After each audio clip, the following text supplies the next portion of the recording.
আসসালামু আলাইকুম সুপ্রিয় দর্শক। এই মুহূর্তে প্রচণ্ড ক্ষমতা এবং বিক্ষোভ দুটোই উপভোগ করছেন মার্কিন প্রেসিডেন্ট ডোনাল্ড ট্রাম্প। সরকারি ছুটির দিন রবিবার তিনি দিনভর গলফ খেলেছেন। সামাজিক যোগাযোগ মাধ্যমে তিনি স্ট্যাটাস দিয়েছেন।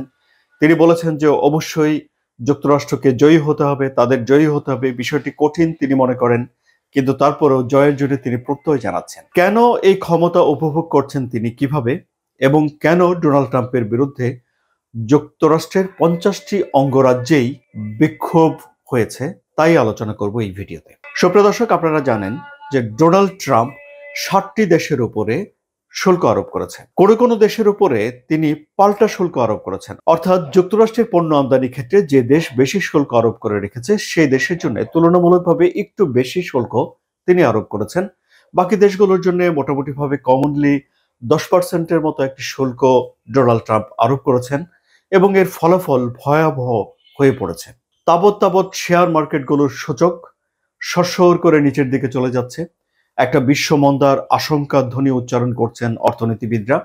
যদিও মার্কিন প্রেসিডেন্ট ডোনাল্ড ট্রাম্পের যারা সহযোগী এবং তার যারা নীতি নির্ধারক তারা বলছেন যে মন্দার কোনো আশঙ্কা নেই এবং ডোনাল্ড ট্রাম্প নিজে মনে করছেন যে সবকিছু ঠিকঠাক রয়েছে। অসুস্থ হলে যেমন অস্বস্তি হয় এবং ওষুধ খেতে হয়, ওষুধ খেলে সবকিছু ঠিকঠাক হয়ে যায়, ডোনাল্ড ট্রাম্প মনে করছেন যে অর্থনীতির জন্য যে অসুস্থতা আছে তা দূর করার জন্য তিনি এই শুল্ক আরোপ করেছেন এবং এই শুল্কটি হলো ওষুধ। আমেরিকার ইকোনমি ঠিকঠাক হয়ে যাবে। ডোনাল্ড ট্রাম্পের হিসাব খুব সহজ, বাণিজ্য ঘাটতি থাকা যাবে না। বাণিজ্য ঘাটতিকে তিনি লোকসান মনে করেন, তিনি ব্যবসায়ী মানুষ। তিনি মনে করেন যে তাহলে লাভজনক পজিশনে থাকতে হবে যুক্তরাষ্ট্রকে। যদি তা না হয় তাহলে কমপক্ষে সমানে সমানে অর্থাৎ ব্রেক ইভেনে থাকতে হবে। এখানে একটা ছোট্ট প্রশ্ন তৈরি হয়ে যায়, সেটি হলো যে ধনী বড় দেশ সামর্থ্যবান দেশগুলো কি অপেক্ষাকৃত গরিব কম সামর্থ্যের দেশ কিংবা প্রতিবেশীদের জন্য কি কোনো রকম খেয়াল রাখবে না? আমরা খুব কমন সাধারণ আলাপ আলোচনা একটু করি সুপ্রিয় দর্শক।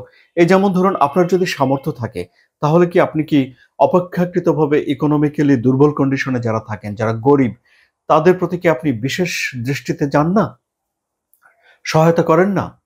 তাহলে যদি সমানে সমানে টাই টাই বিজনেস করতে হয় তাহলে পৃথিবীর সবচেয়ে বড় অর্থনীতি দেশের সঙ্গে অন্যান্য দেশগুলো কি কুলিয়ে উঠতে পারবে? তা তো পারবে না। সুতরাং বড় অর্থনীতির দেশকে তো একটু উদার হতেই হয়, তাই নয় কি? কিন্তু ডোনাল্ড ট্রাম্প এখন যেটি বলছেন সেটি হলো যে তার অর্থনীতিকে তিনি বেগবান রাখতে চান এবং এজন্য তিনি অতিরিক্ত শুল্ক আরোপ করেছেন।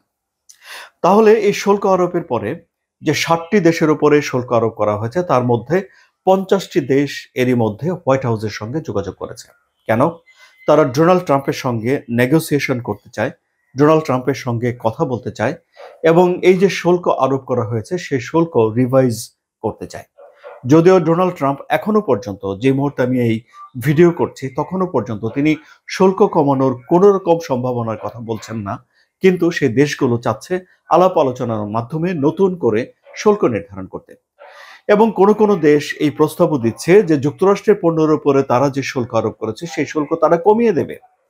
বিশেষ করে বাংলাদেশে তৈরি পোশাক খাতের যে প্রতিদ্বন্দ্বী ভিয়েতনাম যোগাযোগ করেছে যুক্তরাষ্ট্রের সঙ্গে, এমনকি ইটালি যোগাযোগ করেছে ডোনাল্ড ট্রাম্পের সঙ্গে। ইটালির যে প্রধানমন্ত্রী মেলানি, তার সঙ্গে যুক্তরাষ্ট্রের প্রেসিডেন্ট ডোনাল্ড ট্রাম্পের সম্পর্ক ভালো। ফলে তিনি বলেছেন যে ট্রাম্পের এই নীতি তিনি মানেন না, তার সঙ্গে তিনি একমত নন, কিন্তু তারপরেও এই ব্যবসা বাণিজ্য ঠিক রাখার জন্য কি করতে হবে তা করার জন্য ইটালি প্রস্তুত রয়েছে। ইউরোপ ভাবছে, চীন তো পাল্টা শুল্ক আরোপের কথাই বলছে এবং এই সবকিছু মিলে এই যে টালমাটাল একটা পরিস্থিতি চলছে অর্থনীতির ক্ষেত্রে, তাকে ডোনাল্ড ট্রাম্প ঠান্ডা মাথায় বলছেন যে অর্থনীতির চিকিৎসা চলছে, অর্থাৎ চিকিৎসার পর সবকিছু ঠিকঠাক হয়ে যাবে। কিন্তু যুক্তরাষ্ট্রের যে সাধারণ মানুষ তারা কিন্তু এই বিষয়টিকে এত সহজভাবে যে নিয়ে নিচ্ছে তা কিন্তু নয়। তারা সেখানে আন্দোলনে নেমেছেন। এই যে আন্দোলন, যা যুক্তরাষ্ট্রের 50টি অঙ্গরাজ্যেই অনুষ্ঠিত হলেও সেখানে যারা আয়োজক তারা 3টি বিষয়কে সামনে রেখেছিলেন এবং এই 3টি বিষয়কে যদি আপনি এক লাইনে বলতে চান তাহলে বলতে হবে যে ডোনাল্ড ট্রাম্প ক্ষমতা নেওয়ার পর যেসব নীতি অ্যাপ্লাই করছেন, যেসব পলিসি নিচ্ছেন, তারই বিরোধিতা এবং সমালোচনা প্রতিবাদ করা হয়েছে এখানে। যুক্তরাষ্ট্রের মন্ত্রিসভায় মানে ডোনাল্ড ট্রাম্পের নীতি নির্ধারকদের মধ্যে যেসব শত কোটিপতি রয়েছেন তাদের বিরুদ্ধে, তাদের দুর্নীতির বিরুদ্ধে এই প্রতিবাদ করা হয়েছে। অভিবাসীদের বিরুদ্ধে এবং ট্রান্সজেন্ডারদের বিরুদ্ধে যুক্তরাষ্ট্রের যেসব পলিসি নেওয়া হচ্ছে ডোনাল্ড ট্রাম্পের সময়ে সেগুলোর বিরুদ্ধে এই প্রতিবাদ করা হয়েছে। কিন্তু প্রতিবাদে যারা অংশগ্রহণ করেছেন তারা অবশ্য অনেক বেশি কিছু সেখানে আলাপ আলোচনা করছেন। তারা সেখানে ইসরায়েল ফিলিস্তিন পরিস্থিতি নিয়ে আলাপ আলোচনা করছেন। তারা সেখানে রাশিয়া ইউক্রেন যুদ্ধ বন্ধের প্রসঙ্গ নিয়ে কথা বলছেন। তারা বলছেন যে ডোনাল্ড ট্রাম্পের সরকার যুক্তরাষ্ট্রের যারা মিত্র, যারা অ্যালাইজ, তাদের সঙ্গে বিশ্বাসভঙ্গ করেছে বলে কেউ কেউ বক্তব্য দিয়েছে। আমি সেগুলো শুনলাম। মোটামুটিভাবে ডোনাল্ড ট্রাম্পকে যে কোনোভাবে সমালোচনা করার যতগুলো উপায় রয়েছে সে সব উপায়গুলো ধরেই সেসব বিষয়েই ডোনাল্ড ট্রাম্প এবং তার সরকারের সমালোচনা হচ্ছে এই প্রোটেস্টে।